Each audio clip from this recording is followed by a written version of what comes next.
No BS, no wasting time. I'm going to improve your landings in 10 minutes or less. And to accomplish that goal, we're using a lot of real estate today. We are using NASA's 15,000-foot runway dedicated to landing the space shuttle on it. And that's truly the amazing thing about simulators. We can spawn anywhere in the world that we would like to help us with our current goal and our current mission. And today, we're using a 15,000-foot runway to help us with our landings.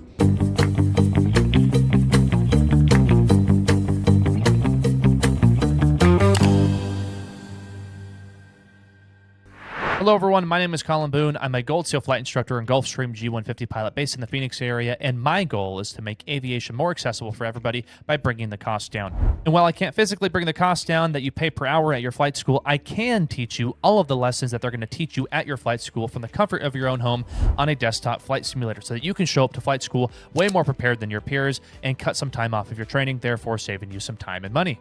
With that, I really hope you enjoy this video about how to improve your landings, and if you do, please drop me a like and subscribe to the channel. Back to the video. Wherever you choose to join me on this exercise, I want you to spawn with crystal clear skies and zero wind so we can focus fully on the airplane. We're going to break this down, starting with very basic stuff and working our way into more advanced stuff. And we're going to start by isolating the aileron and the rudder, figuring out exactly what those two control surfaces do for us in the landing environment. If you're working on improving your landings, you already know what the ailerons and the rudder do, but we need to really understand what they do in an isolated sense in that landing environment. And since it's time to start learning, let's start that 10-minute timer now. Starting with the rudder, it's this surface right here being highlighted by my mouse, and it helps the nose go back and forth in either direction. This is our yaw axis. I have the camera zoomed out so that you can see the rudder pedals in the simulator. I'm using the ones in person hooked up to my computer, and if I stomp on the right one, you can see how the nose jots off to the right-hand side, and as long as I maintain that pressure, the nose will stay over there. Same thing if I go over to the left. Now, the autopilot's on, the airplane's trying to correct to the heading I was on and all this other fun stuff, but the rudder is pointing the nose to the left and to the right, and that's important to understand because that is what's going to align us with the center line of a runway when we are on it or over it. So the rudder keeps the nose lined up with the center line, but as far as staying over the center line goes, that's why we have the ailerons. The ailerons will bank us in one direction or the other. Unlike right now where the wings are straight and level, we only have lift going in the vertical direction. And when I bank just like this, the airplane is no longer just using lift in the vertical direction. It is now being divided in a horizontal and a vertical component. The total lift is the same, but now I have that horizontal component of lift, which helps me turn from left to right.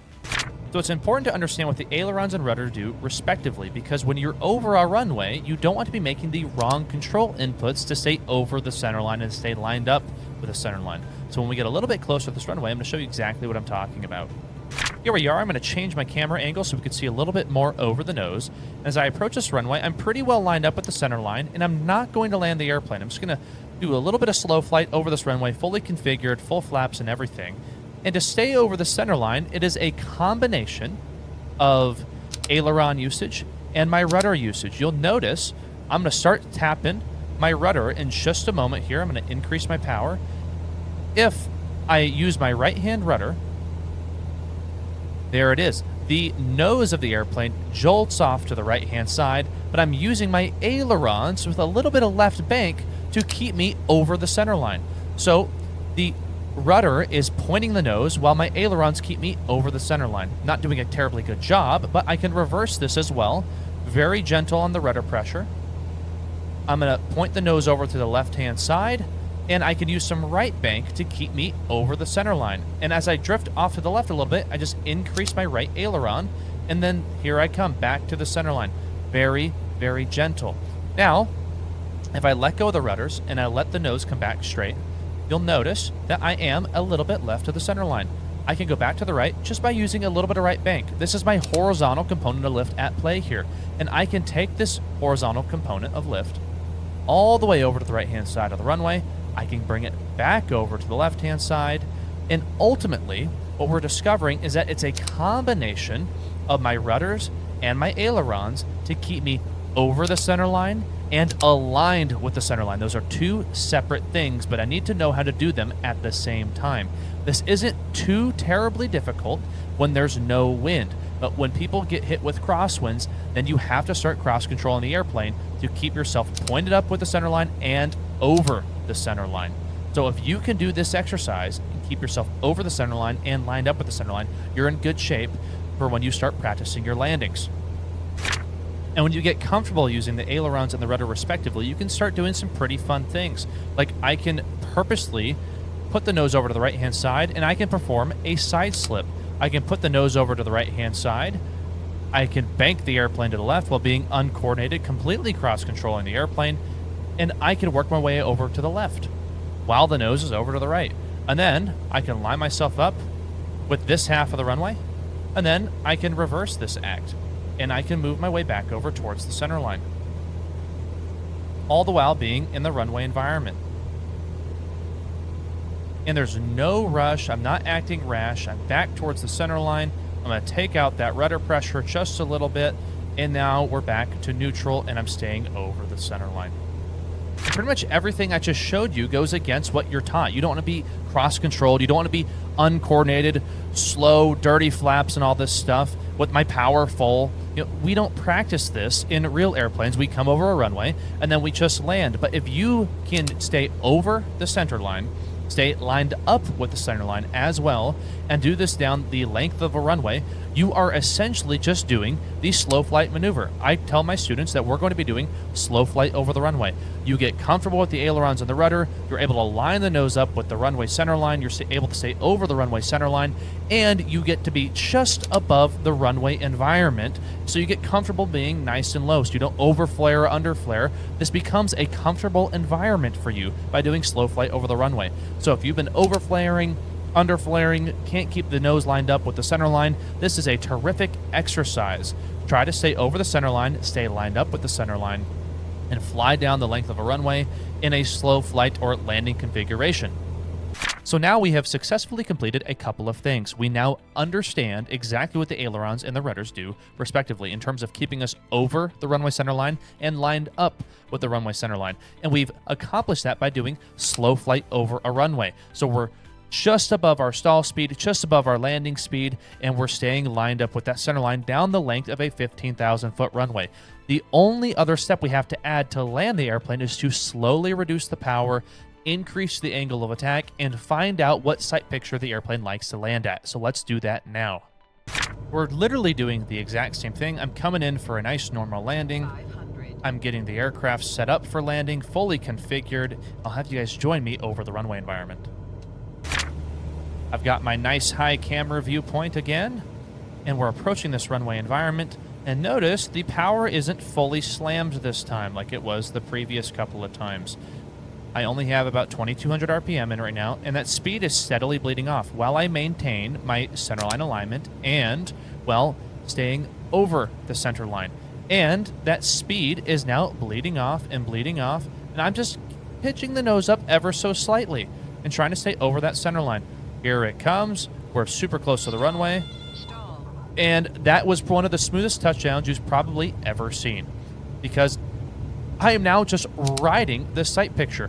I know that a Cessna 172 G1000 lands with this sight picture from this camera view, or wherever I would be sitting previously, which is somewhere about, right here maybe, something like that. So if I just cut the power, now the airplane will settle down and I can brake and do everything as normal. But if I just get into that runway environment very, very smoothly, and I do a small power reduction from my slow flight over the runway maneuver, the only option, if you're doing the maneuver properly, is for the airplane to land super, super smoothly. That's the only thing it can do. It loses lift, you lose a little bit of downforce over the tail, you pitch the nose up, the speed bleeds off, and then you have one of the most cushy landings you'll ever see or feel in your entire life. And when you've done that a few times, you've gotten comfortable in that runway environment, you can stay over the center line and lined up with the center line, the only thing left to do is to land the airplane for real. So you bring the airplane in, put yourself over the center line, put the center line right between your legs, and as you get close to that runway environment, you just reduce that power towards idle, now all the way idle, and I'm going to settle in till I'm just above the runway. And when I'm just above that runway, I'm going to assume that same pitch that we had before, that same sight picture. Not the smoothest landing that I've ever had, but definitely far from the worst. And that's a nice landing right around the 1,000-footers.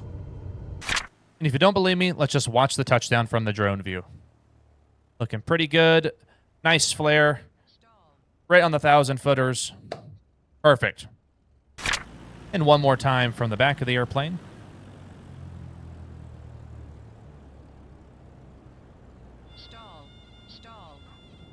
Nice and smooth on the thousands. About a foot left of the center line. No big deal. And now I'm just playing with the recording tool to prove another point. As I got really low and close to the ground, you can see the sight picture that I have established right here. And if I go outside of the airplane, I think this is when we made our first contact, or about to make our first contact. But inside of the airplane, that's the same exact sight picture that I had when I reduced my power while doing slow flight over the runway and we made contact with the runway then. So all I did was pitch the airplane to have that sight picture without any power, and we had a very smooth landing. That's all it took. And to take everything one step further, bring it full circle, I have a 20-knot crosswind added directly from the left-hand side. And you'll notice when I get down in that runway environment, I will need to use some left aileron to create a horizontal component of lift, like we talked about earlier, which is going to counteract the crosswind trying to push me to the right. That is the role of the ailerons, and I will use the rudder to line the nose up with the center line of the runway. Now, as we approach the runway, we're getting ready to kick over the right-hand rudder and then use some left aileron to avoid being pushed over to the right-hand side of the runway. Or right rudder to line ourselves up with the center line, left aileron to keep ourselves over the center line and avoid being pushed outside the right-hand side of the runway. Here we go. A little more speed than last time, and that's because I'm battling this wind. I want that extra speed in case I get a large bump. I don't want to stall and roll over or anything like that. Now I'm going to gently reduce the power, but not all the way. Just to help me battle this wind. Some right rudder coming in, and now some left aileron. And look, that sight picture is going to be about the same. And we're down. A little off center, but that's okay. Keeping my aileron into the wind. It's very gentle, but it's enough to keep the weight on the wheels distributed evenly, and I'm using right rudder still to line myself up with that center line. I don't stop flying the airplane when it's on the ground. I have to keep flying it until it comes to a stop. But that's pretty much it, you guys. With that, that concludes the landing lesson for today. I can expand on a few things with the landings. I can get very, very particular, very nitty-gritty, and give you some more exercises, but I think that is enough for today. So get on out there, practice your aileron and your rudder alignment over a runway environment, and do slow flight over a runway as well. If you can do that super well, you're going to land very well. And remember, while our flight simulators are very fun to use, they are also very valuable training tools, and they can save you thousands of dollars on your pilot training. And that's why I created Flight Sim University, an online training platform that teaches you all of the lessons that a real-life private pilot would have to learn, but from the comfort of your own home using a desktop flight simulator. I know how expensive flight training is, I know it's not getting any cheaper, and my mission is to make aviation more accessible for everybody. And available now on my Patreon is the first half of the Flight Sim University private pilot course, where I take you from your first ever private pilot lesson all the way up to everything a real-life private pilot would have to do in their first solo. Right now, the 0 to first solo portion of the course is available for $14.99 on my Patreon, and the second half of the course is in development. And my goal for my students on Flight Sim University is that they take the course before they set foot in a real airplane for the first time, so that they show up to the airplane very prepared. And by doing so, they're going to turbo through the first bit of their training and save thousands of dollars in the process. So if that sounds like something you're interested in, check the link in my description. Other than that, thank you guys so much for watching these videos. It means a lot to me, and I'll see you in the next one. Have a wonderful day. Bye-bye now.